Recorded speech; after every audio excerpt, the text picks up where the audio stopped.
Hindi po to bato. Ano to sa tingin nyo? Kamatis. Yun. Ba't ang tigas? Yan. Yan ang ibibigay ko na naman sa inyong tip, mga idol, mga guys. Ito, ano siya, yung sobrang hinog niya na.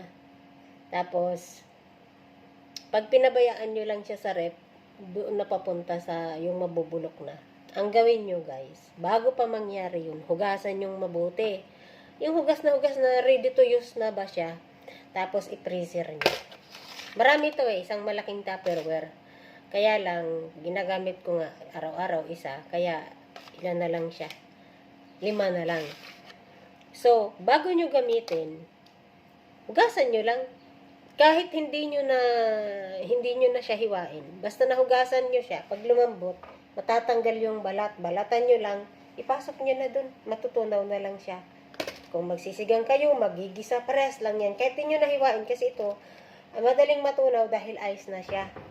So, ibig kong sabihin pala, madaling madurog. So, yun lang guys ang tip ko para sa inyo. Na sana marami kayong natututunan sa mga reels ko at i-share nyo din. Salamat po sa mga suporta nyo sa akin. Salamat.